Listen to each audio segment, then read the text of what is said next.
কিন্তু আইন শৃঙ্খলা পরিস্থিতি যেটা দাঁড়িয়েছে সেটাতে আমি আপনার খুব সন্তুষ্ট হতে পারছি না। কারণ যে হারে রাজনৈতিক নেতৃবৃন্দকে খুন করা হচ্ছে, বিশেষ করে আমাদের দলের অনেক কয়েকজন নেতাকে হত্যা করা হয়েছে, খুন করা হয়েছে, আমরা এটা তীব্র নিন্দা জানিয়েছি, ক্ষোভ জানিয়েছি, কিন্তু সরকারের তরফ থেকে সেই ধরনের যে একটা ইফেক্টিভ ব্যবস্থা সেটা কিন্তু গ্রহণ করা হয়নি। আমরা আশা করব যে সরকার এ ব্যাপারে আরও দায়িত্বশীল ভূমিকা পালন করবেন, এই ঘটনাগুলো যেন পুনরাবৃত্তি না ঘটে ইলেকশনের সময়, সেই ব্যাপারে তারা আরও সক্রিয় ভূমিকা পালন করবেন।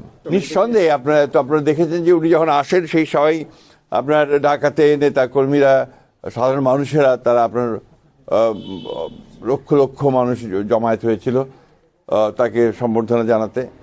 এখন এই যখন তিনি গ্রামাঞ্চলে আসছেন, জেলাগুলোতে আসছেন, স্বাভাবিকভাবেই জেলার নতুন নেতাকর্মীরা তারা অনেক বেশি উজ্জীবিত হবেন।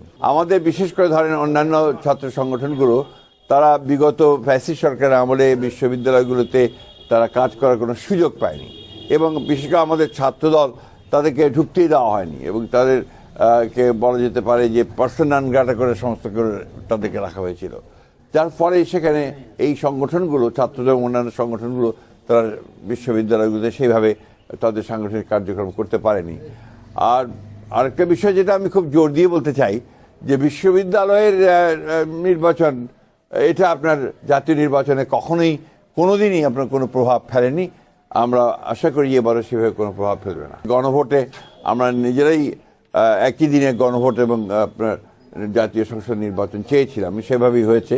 এবং এই সংসদের আপনার যে সংস্কারগুলো নিয়ে গণভোট হচ্ছে, সেই সংস্কারগুলো তো আমারই আপনার বহু আগে, আপনার 2016 সালে এবং 2023 সালে 31 দফার মাধ্যমে আমরা সেটা জাতির সামনে প্রস্তাব তুলে ধরেছিলাম। সুতরাং সংস্কার তো আমাদের মজ্জাগত, সংস্কারকে চলমান প্রক্রিয়া, সেখানে সংস্কার থাকবে, সেখানে না বলার তো কোনো কারণ আছে বলে আমার কাছে মনে হয় না। ভিডিও দিয়ে আপনার আমি আই ডোন্ট থিঙ্ক এই সমস্ত আপনার ফেক বহু অসংখ্য ভিডিও বেরোচ্ছে, সেটা আর থাকতে পারে। হ্যাঁ, তবে যেহেতু কয়েকজনের উপরে আপনার আক্রমণ হয়েছে, সেই কারণে হয়তো আমাদের বা অন্যান্য রাজনৈতিক দলেরও কিছু নেতা সেটা একটা সিকিউরিটির জন্য তারা নিতে পারেন। কিন্তু আমি সেক্রেটারি জেনারেল অফ বিএনপি, আমার কাছে কোনো বেস নেই বলে